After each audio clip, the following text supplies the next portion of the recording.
Welcome to Vegan Business Talk with Katrina Fox, author of Vegan Ventures, Start and Grow an Ethical Business.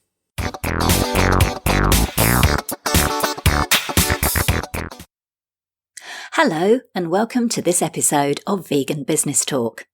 I'm Katrina Fox, journalist, author and PR consultant and founder of Vegan Business Media, a content, events and training platform providing success strategies and resources for vegan business owners and entrepreneurs.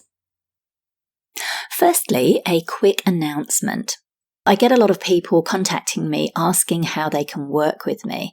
So this is a little plug to let you know that I offer a range of services to vegan and plant-based business owners and entrepreneurs. From online training and group coaching to PR, content creation and copywriting services and one-on-one tailored individual private consultations.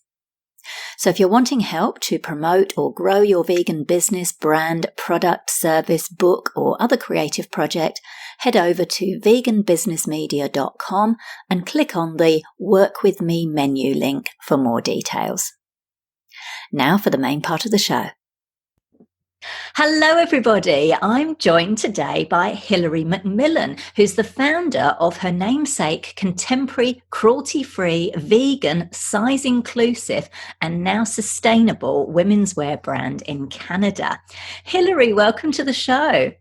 Thanks for having me. Excited to be chatting with you. Absolutely. I'm so delighted to discover you and your brand and what you're doing. I absolutely love it. So let's get stuck in and find out more. So you've been running your fashion brand, which is called Hilary MacMillan. So it's named after yourself since 2013.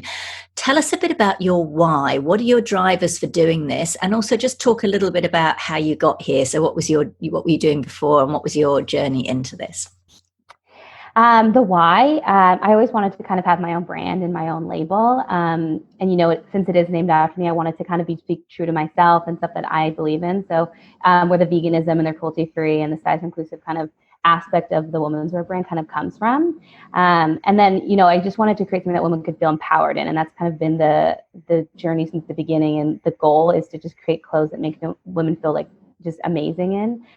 So, it's been great so far. It's been definitely a journey to get to where I am now, but it's all, about self-discovery, and our brand's changed a little bit over the years, and, it's just getting better and better every year, and we're just refining it.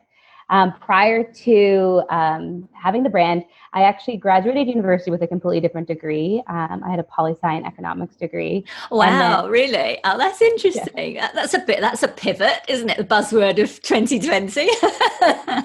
It was a total pivot, but honestly, I've learned so much about just running your own business and economics, which was really helpful to have a business. Like, it is a fashion brand. You need to be knowledgeable on kind of the fashion aspects of things. But in terms of like when you're a small business owner, which a lot of people experience, you need to be kind of the jack of all trade and sometimes do the accounting and sometimes do, payroll. And so it kind of helped me with starting my own business. And then after university, I went to fashion school, and that's where I kind of learned the skill set to actually create clothes and pattern drafting and about merchandising a little bit more. And then from there, I actually moved back to Toronto, which is where I live now. And my sister opened a jewelry store. So it was in this kind of cool art district of Toronto. And I helped her kind of start it from the ground up. So we got a location, we sourced suppliers, and I did that for about 3 years. And that's kind of when I decided to open my own brand, was kind of being in this like immersive kind of art community and seeing so many great, amazing brands. It was jewelry, so it was a little different than what I was doing, but I got to see kind of like the buying side and going to a trade show and kind of get that skill set. And from then I kind of felt a little bit ready to kind of jumpstart into starting my own brand. Right. And I was lucky enough, because the hardest thing about when you're starting out is getting into stores and getting your stuff in front of customers. And this was kind of before social media, and Facebook and Instagram was kind of a big thing. So it was so great to kind of have a location I could put my clothes in and get customers' reactions right away. So I was fortunate enough in the beginning of my brand story to be able to kind of capture on that. And then I was there for about 3 years, and then moved on my own and kind of started, trying to wholesale to other stores, and kind of been going on doing that ever since. So did you mean you had your own store from the beginning, or you were in other stores? So it started out with my sister's jewelry store. Oh, okay. You started, right. Gotcha. Yeah. Oh, okay. So I put the collection in there. So it kind of became a jewelry store plus my collection. So there was clothes, and we put a little back area. And then from there, did that for about 1.5 years, and then tried to get into other stores and wholesale to other, kind of places and boutiques. Wow, fantastic. Thank you for sharing that. I love hearing how people got to where they are. That's amazing. It just goes to show, just because you did a particular degree at college doesn't mean you're locked into following that for life. You can change to something that you're more passionate about. And great to hear, though, that still helped you in the business side of things, because that is important. We often think of things like fashion as it's so creative, but if you're particularly running your own business, unless you've got a ton of money or massive investors, you've got to do, as you say, that other type work, the business side of things. So thank you for sharing that. So can you talk us through a few of the challenges? What were a couple of the challenges or the key challenges when you first started out, and how did you handle them?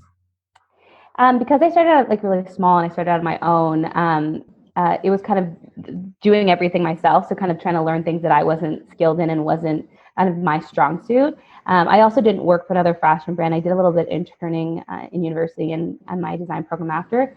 So I kind of moved to Toronto and had no connections and didn't know anything about manufacturing or local people that could help me or just kind of anything in that world. So I had to kind of all pick it up really quickly and on my own. So I made a lot of errors in the beginning that could have probably been avoided by going to work for someone first. That's always my advice to people who are starting out, is just go and get as much experience in the industry as possible, because it helps you just save a little money. The fashion industry is tricky because you can burn a lot of money quickly because you don't get paid off the goods already made. So you have to have enough startup money to be able to kind of create a collection and then get it manufactured and then sell it. So that would kind of help mitigate that kind of loss in the beginning. So I wish I had known that going into it, but you learn as you go and just keep pushing. Yeah, definitely. You mentioned you got your products into other stores and wholesale. Can you talk a little bit about how you managed to make that happen? Because I can imagine there's so much competition there to do that, and there's so much that the buyers are looking at. How did you manage to do that? So in the beginning, I started locally. So I went to other boutiques like kind of around Toronto and offered it more on a consignment basis, like take it for a season, test it out. Whatever doesn't sell, you can give back, which just helps retailers a lot because taking a chance on a new brand it's a big step for them. So that kind of got my foot into the door with a lot of boutiques. And then I went to trade shows. So went to New York, went to some in Canada, and then actually went to one in the UK to kind of just present your collection in front of buyers and to buyers that maybe wouldn't be able to reach by emailing or calling or just stopping by the boutique. So that kind of was my strategy to get into to different stores.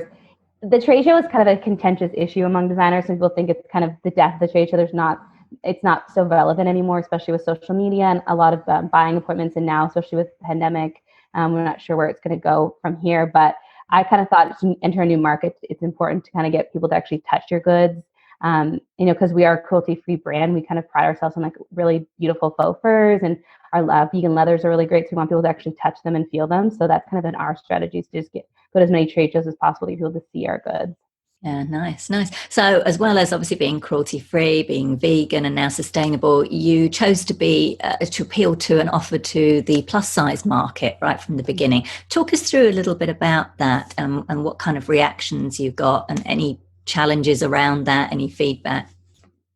It's been great so far. This is actually our first season being size inclusive. So spring, summer 20.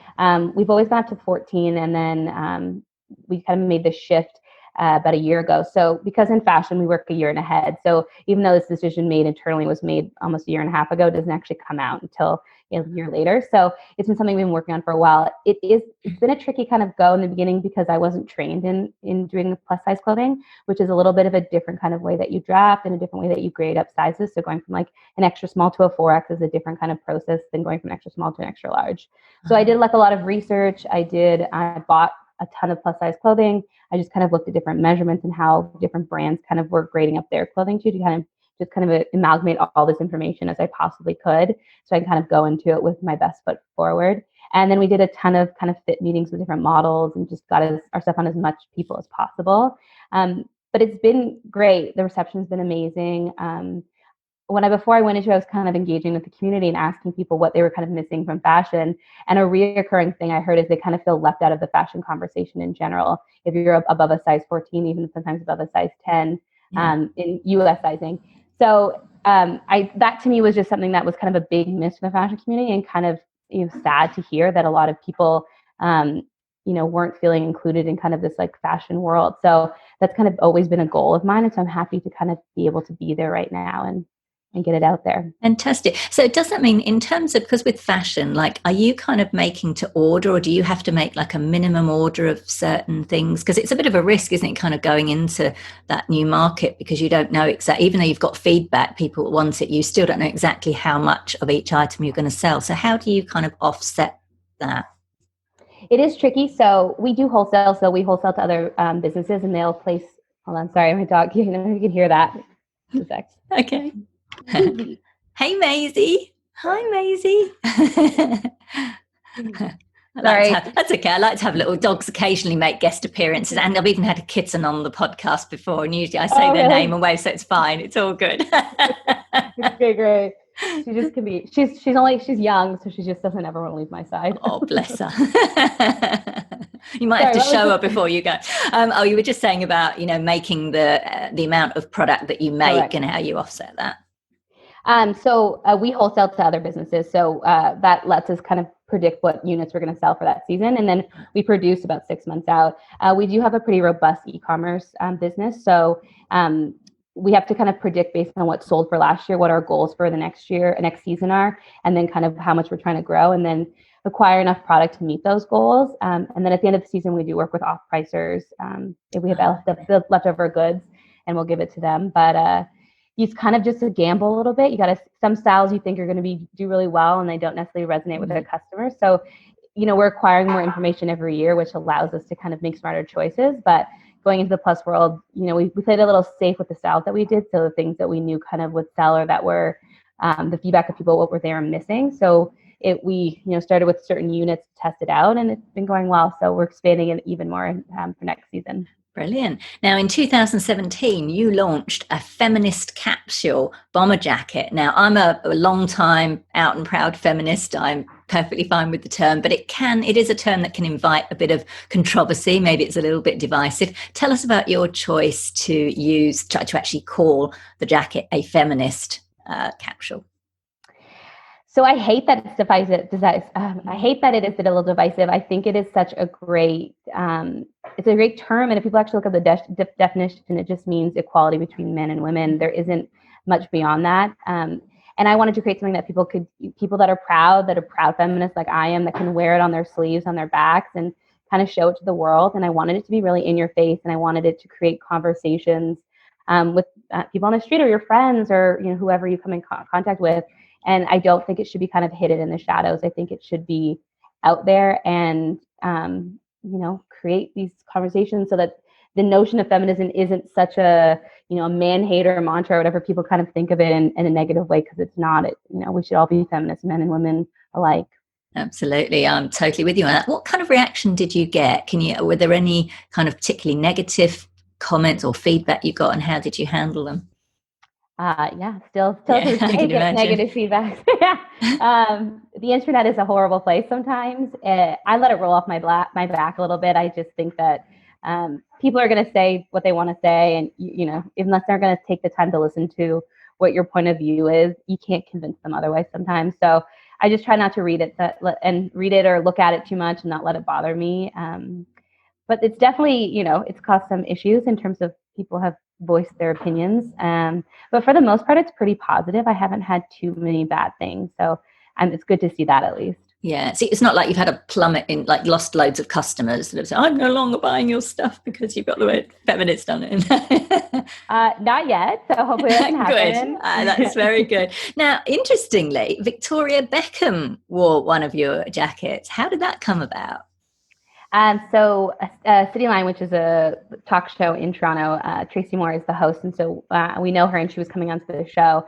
And, everyone always tells Victoria Beckham to smile, or she doesn't smile enough. One of our jackets is "Don't Tell Me to Smile." So Tracy reached out and was, this is such a fun thing that we can give to Victoria Beckham, show Canadians have a sense of humor. And we just gifted it to her, and she kind of loved it and posted about it and wore it on the show. So it was just a great way to. Oh, wow. That's brilliant. Not only getting media, which is great, which I always encourage people to do. My background is journalism, but actually having a celebrity and media, that was like a double whammy. That's fantastic. Wonderful. Did you see like a spark in sales, like an uptick in sales after she posted about it and after her appearance?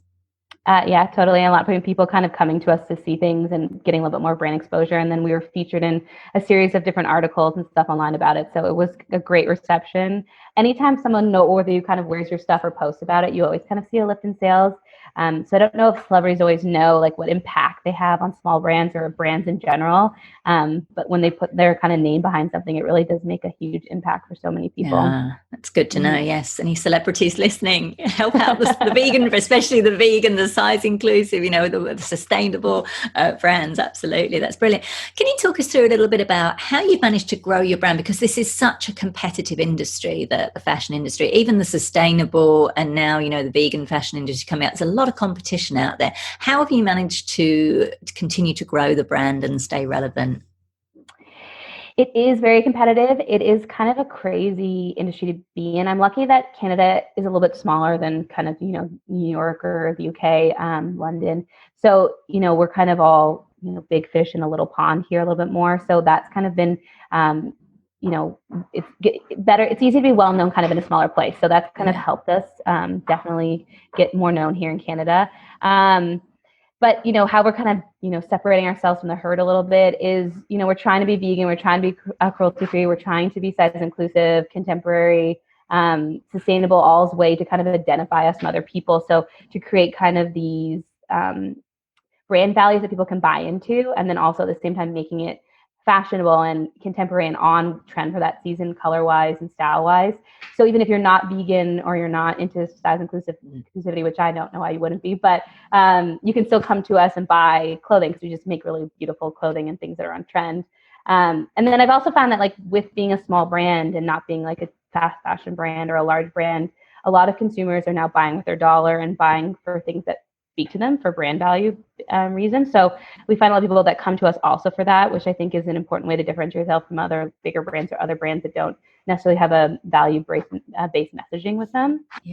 Yeah, it's a good time to be doing that now. I think more and more people are becoming, more aware of these issues and willing to pay a bit more to ensure that, the supply chain is, good for, doesn't exploit humans, doesn't harm animals, and is as sustainable as possible. So that's great. Mm-hmm. I know you touched on this a little bit. At the beginning, you talked about some of your challenges and some of the things you wish you'd known. Can you talk to us a little bit? How was the business funded to date?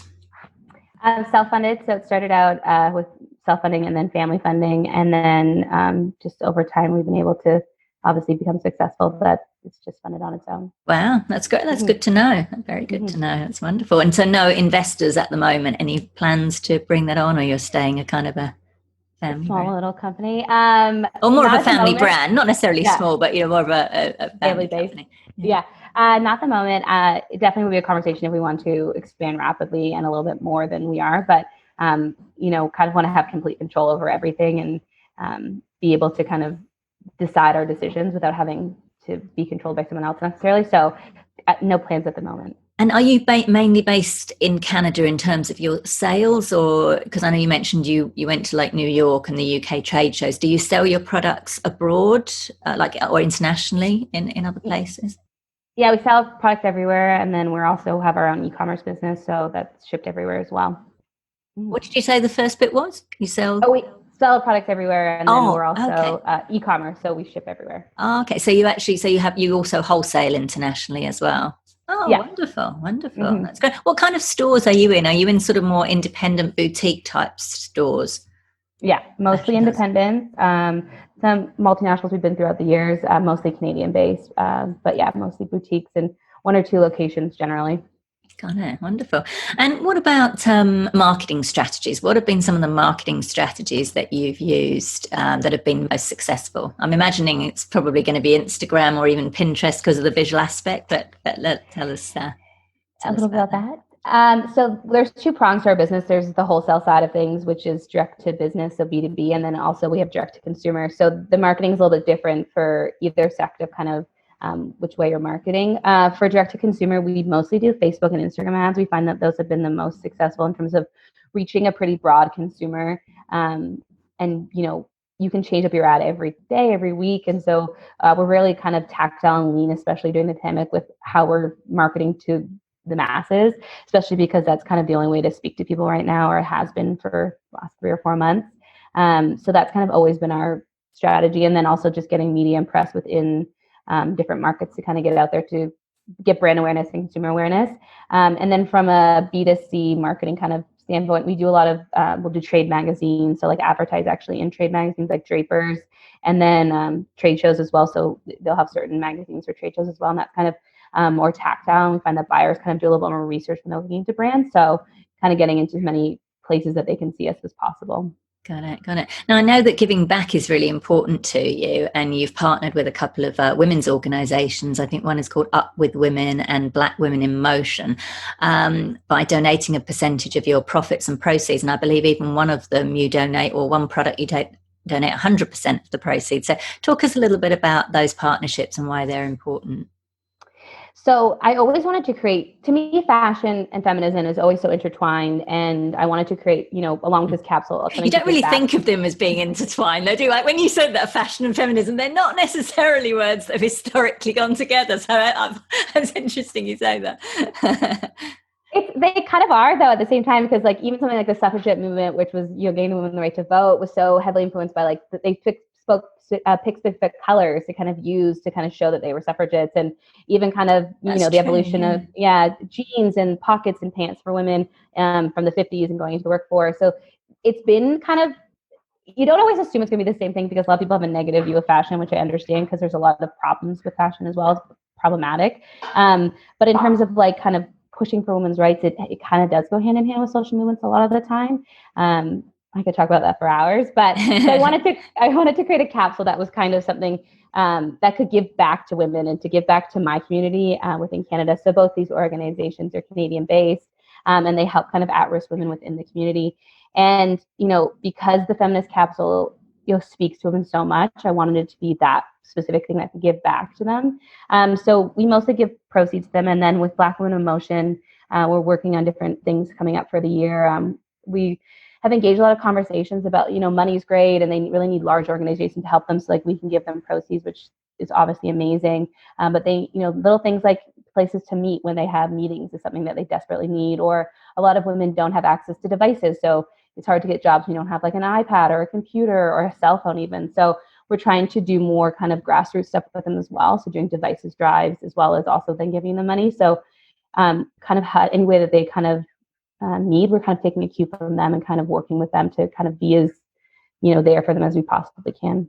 Wonderful. No, I love that. I love that. So tell us about what's been because you've been an entrepreneur now for a few years, that's 7 years or so, maybe a bit longer. What's been your worst moment? Well, there's been a lot. There's been good and bad. I guess anytime we can't meet a deadline or we can't let somebody down, that kind of is a huge hit for me. We don't have that happen a lot anymore, but in the beginning, definitely, trying to manage when you get bigger, it's easier to get people like manufacturers to kind of make you a priority for producing. But when you're small, you don't do a lot of units, a lot of numbers. Sometimes you can get put by the wayside or not get priority for that kind of stuff. So your timelines get a little bit more screwed up. And so that kind of was a letdown in the beginning, was when you can't make something happen. I've learned to kind of like, stuff will happen. You have to let it go, try to just be better in the future and learn from your mistake in the past. I guess that's like kind of the biggest letdown I've ever kind of experienced in this journey. I've had to let some people go. That's always a tough time, a tough conversation to have, that any small business owner probably can understand, but it hasn't been too bad. So I've been pretty lucky. Brilliant. And what about the best? What's been your best moment or experience, or a real kind of highlight? I'm guessing Victoria Beckham was probably a good one, wasn't it? But anything else? Yeah. Anytime you kind of get this, great celebrity story or stuff is amazing. Honestly, though, I find that the biggest kind of moments is sometimes when I, walk on the street, or I'm on the subway and I see someone actually wearing one of my pieces and I don't know who they are. And that kind of is just a huge moment. A lot of my friends now will take pictures when they see something, like if the feminist jacket's so iconic, so people snap and send me photos. And to know that like that person who, whatever their situation is, spent their money that they earned on something that I made and wanted to wear it proudly, and woke up in the morning and was like, this is what I want to wear today, and loves it. That's kind of a bigger moment than any celebrity wearing anything. So, those have always been big wins for me. I love that. Do you go up to people at any time and kind of say, hi, I'm the designer, I made that? No. Is it tempting? I I'm a little shy, so I don't think that would be, we have a jacket with actually my name on the back, and I saw someone wearing it once, and I just kind of like put my head down and just kept going. Like, funny. I love that. I love that. What tips or advice would you give to other aspiring vegan business owners and entrepreneurs who might want to start their own business, whether it be in fashion or in another area? The biggest kind of thing that I've learned and when I saw my largest growth in my company was kind of finding a team that really jived well to me and finding people that could fill the role of things that I wasn't good at. So recognizing kind of your weaknesses or things that maybe, it's taking you too much to do or take too much of your time, and finding someone to do that for you, and then kind of creating this symbiotic relationship with each other. That kind of is when I started to see kind of huge growth in my companies. These great teams that I put together and making them work for you. I think that's kind of the best advice I could give to a kind of a small business owner. Yeah, got it. And what's your long-term vision, both for yourself and your brand? Anything you can share with us? Yeah. Well, for my brand, I just want to keep going. We want to maybe expand into accessories and just kind of keep growing the collection more and more. We're excited. We're working with some more different fabric mills to getting a little bit more on the forefront of technology for sustainability. So that's been kind of a really exciting development. We're coming out with a vegan leathers in next summer that are all eco and recycled. So, kind of just keeping advancing the conversation on sustainability and being able to work with different people in that community to kind of just create better and better clothes. Something that I'm like very excited for. And I think a lot of companies that are kind of pushing for more sustainable options are, really looking forward to. It's hard as a small brand because we can't really push innovation in the eco world because, we don't have the capital and, we're not like a big company that gets to always push for it. So, being in contact with mills and kind of, engaging that conversation and being able to use their technology is really amazing, and seeing this kind of, movement happen. So I'm really excited to be able to really take part in it and push the brand even further into more sustainable ways. I love that. I wanted to ask you actually, the situation with the pandemic with COVID-19, how's that impacted your business and how are you handling it? It's been a lot. So we went into 2020 with kind of a mindset that we were going to be 40% e-commerce and 60% wholesale. And so we went to a trade show in London, and we hired a UK PR firm, and we were doing this aggressive strategy to kind of move into that market. And then this was in February, and then everything kind of just shut down. And so we've had to kind of completely pivot our strategy a little bit for spring and then for this fall coming up, kind of into, an 80% e-commerce and a 20% wholesale, just because we're not sure of where businesses are going to be retail wise and who's going to be accepting goods, and especially for fall, and then what that trickles down in for a year or a year and a half, kind of even 3 years, what that kind of looks like. The competition will get steeper, and then a lot of stores are may not be around. So we've had to kind of alter our marketing message and kind of switch our budget up a little bit to kind of focus a lot on our e-commerce, which has been, was really great during the pandemic, and that switch has been working for us. So we're just kind of trying to push that harder and harder, but it is like a bit of a switch for us. So it's been a weird time because it's been hard and it's been challenging, but it's also we've become way more lean, and we've created much more, interesting marketing messages, and we've really taken a look at our business and really gotten up on the numbers and, really gone aggressively into it. So we've seen a lot of gains. So it's been an interesting, in both ways. It's been, a little bit of a upset, but also kind of we're learning a lot and we're, making it work. So that's kind of been like a win as well. That's great. So basically the e-commerce has helped you to get through. Yeah. The thing. It's interesting with e-commerce and fashion because, often something can look really good on the internet or look really good, on a mannequin or on a person on the internet. But then when you get it, it's not quite the right size. I guess that's my thing with fashion. It's a little bit of a risk, but you obviously find people do buy clothes online now, I guess, and hope for the best. It's a big risk, and we're trying to make it as positive for the consumer as possible. So we're trying to get it on as many different kind of body types as possible, so you can see it on different sizes. Okay. And then for spring, we did instructional videos where I actually talked about each piece and how it fit. And if you had a larger bust, it might not work for you, and kind of giving the consumer as much information as possible. And then for fall, we're doing all these kind of rotating fit videos, so you can actually see it in a 360, someone walking. And that's kind of the biggest thing feedback we've heard from e-commerce is that people want to have a more immersive experience because some people are scared about buying online, which I totally understand. So we're just trying to give the consumer as much information as we possibly can so they can make an educated decision on what they're purchasing. I love that. That's a really smart idea. That would make me more inclined to buy something, particularly a higher end investment in an item, to actually kind of, see that on the different body parts, see how it is when, it actually hangs on a person, because a mannequin is completely different to a human body shape and moving around with it. So I think that's really smart. That's really clever. That's brilliant. I guess I just want to finally end on, I know we've touched on feminism, and that's one of the reasons I was drawn to interview you.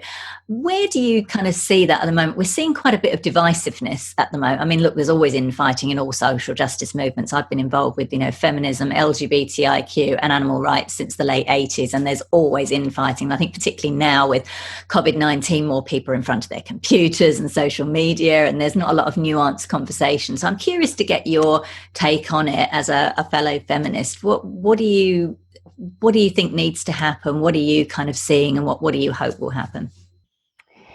So I thought we were kind of in the right direction we were going, especially kind of over the last 2 years in the Me Too movement. And I was kind of feeling like we were getting somewhere in terms of the feminist issue and feminism and, equal pay and visibility in the workplace. And intersectional feminism. It really felt like it was moving on to the right way. And the pandemic hit, and I heard a stat that was like pushed women back to before 1990 levels of unemployment and not as much job opportunities. And, there's no access to childcare. A lot of women have to stay home, take care of the kids, and don't necessarily get to go back to the office. They don't have the time to work from home always. And that to me is just a huge setback and troubling. And I think that we as a society need to kind of tear down these patriarchal or matriarchal roles that we've kind of set out for each other, or that we think is acceptable. And the husband's job doesn't take precedence over the wife's job, or a man or woman, or whatever your living situation is. And I think that it needs to come from all sections. A lot of times I find it's women pushing women and women out there fighting for women's rights, but we need men and we need allies, and we need men to, fight for equal pay for women. And if they are in a place of power in their industry, they need to push for it, and they need to make a new representation in hiring, throughout women and men, and intersectionally through races. So, it's got to come from all sides. I'm hopeful that, the conversation's happening and people are wanting to change. I'm worried the pandemic's pushed us a little bit further back, that we're going to have to fight even more. But I think we're all in it for the long haul. So it's nice to see that kind of community come together, and you just can't listen to the haters. That's kind of my mantra. Yeah, absolutely. And I think it's fantastic that we've got brands like yours that are, stylish and fabulous, but, really inclusive, like making them default vegan is obviously, opens up to a whole, everybody. I think all products should, in my view, all products should be by, default vegan, because then, everybody wins. And then the fact that, you're continuing to make them more sustainable. I love the fact that they're size inclusive. You've got that feminist angle going as well, and you give back. I mean, we need to see more businesses like yours. So look, it's been lovely speaking with you, Hilary. Thank you. Thank you so much for sharing your insights and your expertise. I think it's been great. It's been a pleasure having you on the show. Thanks for having me. Appreciate it so much. So that's it for this episode of Vegan Business Talk. I hope you enjoyed it and found it useful. If you like the show, please give it a review on iTunes or whatever platform you're listening on, as it helps to get it seen by more people. There are more free resources on the veganbusinessmedia.com website to help you in your quest to build and sustain a successful business. And if you'd like to work with me personally on promoting and growing your vegan business or brand, you'll find details on how to do this on the website at veganbusinessmedia.com and clicking on the Work With Me menu link. Thank you so much for tuning in, and I look forward to catching up with you on the next episode of Vegan Business Talk. Bye for now.